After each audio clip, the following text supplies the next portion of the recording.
स्वागत है आप सभी का आज के हमारे इस वीडियो में, जहां आप जानेंगे जेनेटिक इंजीनियरिंग के बारे में। जेनेटिक इंजीनियरिंग के फायदे और नुकसान।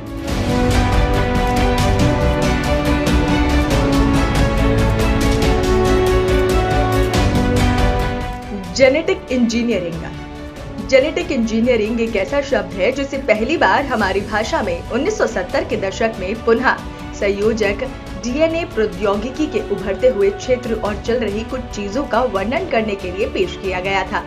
जैसा कि अधिकांश लोग जो पाठ्य पुस्तकें और चीजें पढ़ते हैं वे जानते हैं कि पुनर्योगराज डीएनए तकनीक बहुत ही सरल चीजों से शुरू हुई है।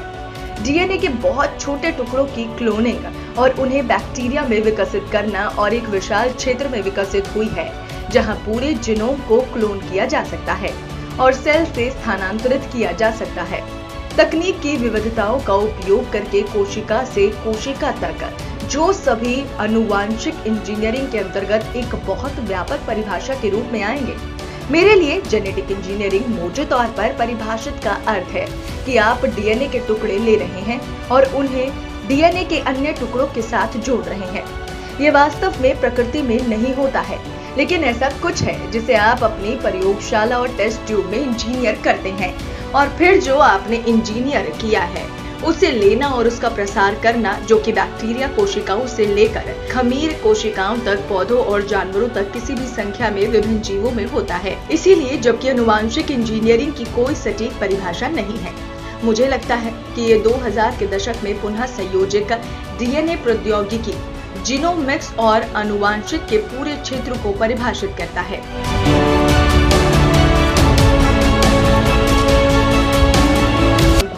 अनुप्रयोग है। जीन थेरेपी एक व्यक्ति के जीनोम में एक सामान्य जीन की शुरुआत है ताकि एक अपरिवर्तन की मरम्मत की जा सके।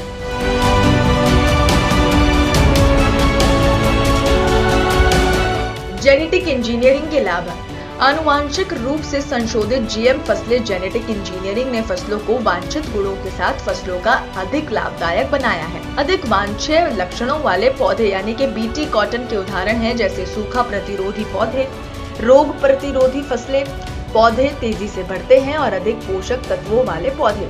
आनुवांशिक विकार और अन्य रोगों का उपचार जेनेटिक इंजीनियरिंग के माध्यम से कार्यात्मक जीन के साथ दोषपूर्ण जीन को प्रतिस्थापित करके आनुवांशिक विकार भी तय किए जा सकते हैं।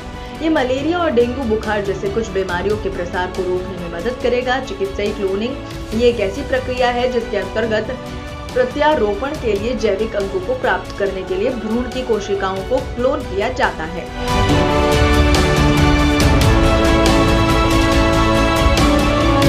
जेनेटिक इंजीनियरिंग की चुनौतियां। हालांकि जेनेटिक इंजीनियरिंग कई मायनों में फायदेमंद है, लेकिन इसे अप्रिय या नुकसानदेह मानी जाने वाली कुछ घटनाओं में भी माना जा सकता है। अपरिवर्तनीय परिवर्तन प्रकृति एक अत्यंत जटिल परस्पर संबंधित श्रृंखला है। कुछ वैज्ञानिकों का मानना है कि आनुवांशिक रूप से संशोधित जीन का अज्ञात परिणामों के साथ अपरिवर्तनीय प्रभाव हो सकता है। जीएमओ हानिकारक आनुवांशिक प्रभाव पैदा कर सकता है और जीन एक प्रजाति से दूसरे में स्थानांतरित हो सकता है जो आनुवांशिक रूप से इंजीनियर नहीं है। ये दिखाया गया है कि जीएमओ फसल के पौधे लाभकारी जीन को जंगली आबादी के साथ पारित कर सकते हैं, जो इस क्षेत्र में जैव विविधता को प्रभावित कर सकते हैं। जीएमओ फसलों से संबंधित स्वास्थ्य मुद्दे इसके अनजाने प्रभावों पर चिंताएं हैं, जैसे कि भोजन का निर्माण जो एलर्जी की प्रतिक्रिया का कारण बन सकता है। जैव नैतिकता। कई नैतिक मुद्दों पर जेनेटिक इंजीनियरिंग की सीमाओं पर उठाए गए प्रमुख प्रश्नों में से एक यही है कि क्या मनुष्य को प्रकृति के नियमों में हेरफेर करने का अधिकार है।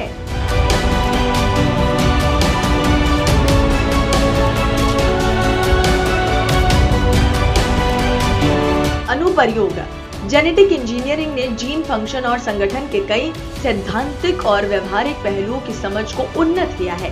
पुनः संयोजक डीएनए तकनीकों के माध्यम से बैक्टीरिया बनाए गए हैं जो मानव इंसुलिन, मानव विकास hormone, alpha interferon, hepatitis B vaccine और अन्य चिकित्सीय रूप से उपयोगी पदार्थों को संश्लेषित करने में सक्षम है।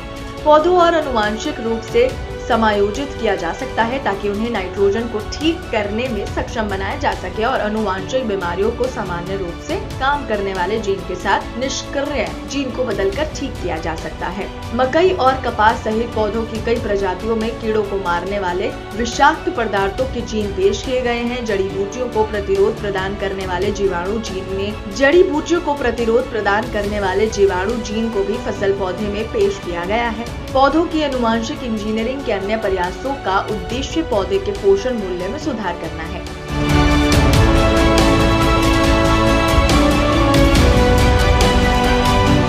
अनुवांशिक रूप से रूपांतरित जीव पौधों, जानवरों या सूक्ष्म जीवों की जेनेटिक इंजीनियरिंग के माध्यम से बदल दिया गया है। अनुवांशिक रूप से संशोधित जीवों में कहा जाता है जीवाणु पहले जीवों अनुवांशिक रूप से संशोधित किया जा करने के लिए कर रहे थे। प्लास्मिड डीएनए नए जीन से युक्त बैक्टीरिया कोशिकाओं में डाल सकता है और बैक्टीरिया तो उन जीनों व्यक्त करेंगे। इन जीनों दवाओं या एंजाइमों की भोजन और अन्य सबस्ट्रेट पर कार्यवाही के लिए कोड कर सकते हैं। पौधे कीट संरक्षण, शाक प्रतिरोध, वायरस प्रतिरोध, बढ़ाया पोषण, सहिष्णुता दबाव में पर्यावरण के लिए और खाद्य टीकों के उत्पादन के लिए संशोधित किया गया है।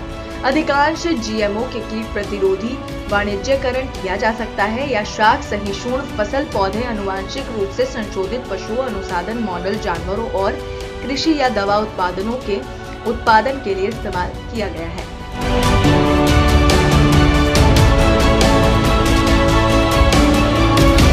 जेनेटिक इंजीनियरिंग क्यों खतरनाक है? जैसा कि हमने पहले ही बताया, डीएनए की खोज होने के पहले से ही डीएनए को बदलकर इंसान के रूप, गुण, योग्यता को बदलने का सपना देखा जाने लगा था। पर इस क्षेत्र में पहली सफलता मिली साल 1974 में, जब रूडोल्फ जेनिस्ट ने एक डीएनए वायरस को चूहे के भ्रूण में शामिल करके पहला जेनेटिक रूप से संशोधित जानवर बनाया। हालांकि रूडोल्फ जेनिस्ट जेनेटिक रूप से संशोधित इस चूहे के डीएनए को उसके बच्चों में स्थानांतरित करने में विफल रहे। पर वहीं दूसरी तरफ जेनेटिक इंजीनियरिंग की रेकॉम्बिनेट तकनीक विकसित करने वाले पहले व्यक्तियों में से एक पॉल बर्ग नाम के स्टैनफोर्ड के जैव रसायनविद भी थे।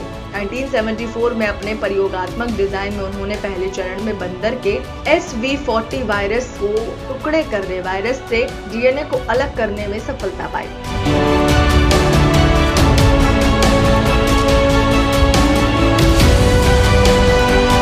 जैविक खतरा। बर्ग ने अपने अंतिम कदम को कई साथी जांचकर्ताओं की दलीलों के कारण पूरा नहीं किया, जो अंतिम चरण से जुड़े जैविक खतरे को लेकर चिंतित थे, क्योंकि SV40 वायरस को चूहे में कैंसर के ट्यूमर के कारण के लिए जाना जाता था। इसके अतिरिक्त ई कोलाई जीवाणु मानव अंतों में निवास करता है। अंततः जांचकर्ताओं को डर था कि अंतिम चरण में क्लोन SV40 डीएनए बन जाएगा, जो पर्यावरण में फैल सकता है और मनुष्य को संक्रमित कर सकता है, जिससे वो लोग कैंसर के शिकार बन सकते हैं। इस संभावित खतरे को देखते हुए प्रमुख शोधकर्ताओं के एक समूह ने नेशनल अकेडमी ऑफ साइंस के अध्यक्ष को एक पत्र भेजा। इस पत्र में उन्होंने अनुरोध किया कि वो इस नई तकनीक के जैव सुरक्षा प्रभाव का अध्ययन करने के लिए एक तथर्थ सीमित नियुक्त करे। 1974 में आयोजित national academy of science US के रिकॉम्बिनेट डीएनए तकनीक की समिति ने ये निष्कर्ष निकाला कि इस मुद्दे को हल करने के लिए एक अंतर्राष्ट्रीय सम्मेलन आवश्यक है और तब तक वैज्ञानिकों को जेनेटिक इंजीनियरिंग से जुड़े प्रयोग को रोक देना चाहिए।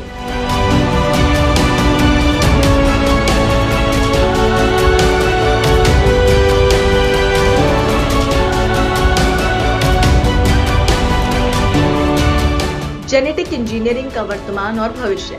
वर्तमान समय में जेनेटिक इंजीनियरिंग का उपयोग चिकित्सा, अनुसंधान, उद्योग और कृषि के क्षेत्रों में हो रहा है। चिकित्सा में जहां जेनेटिक इंजीनियरिंग का उपयोग बड़े पैमाने पर इंसुलिन, मानव हार्मोन विकास, पॉलीसिस्टम यानी कि बांझपन के इलाज के लिए, मानव एल्ब्यूमिन टीके और कई अन्य दवाओं के लिए किया जा रहा है, वहीं कृषि में अनुवांशिक रूप से संशोधित फसलों या अनुवांशिक रूप से संशोधित जीवों को बनाने के लिए जेनेटिक इंजीनियरिंग का भी उपयोग किया जाता है। 80 लॉमर सम्मेलन की पहली से उपजे मानव चेतना और जेनेटिक इंजीनियरिंग के क्षेत्र में वैज्ञानिकों की अपनी जिम्मेदारी के प्रति जागरूकता के कारण ही अभी तक जेनेटिक इंजीनियरिंग का कोई विनाशकारी प्रयोग नहीं हुआ है, और अगर ऐसा ही चलता रहा तो यह आशा की जा सकती है कि भविष्य में हम मानवता के प्रति और भी लाभदायक जेनेटिक इंजीनियरिंग प्रयोग के साक्षी बनेंगे। फिर भी सख्त दिशा निर्देशों और इस मुद्दे पर पूरे विज्ञान जगत की एकजुटता के बावजूद न जाने कब और कौन विक्टर फ्रैक्सटलाइन की तरह किसी मॉन्स्टर को जन्म देगा, ये कोई नहीं बता सकता।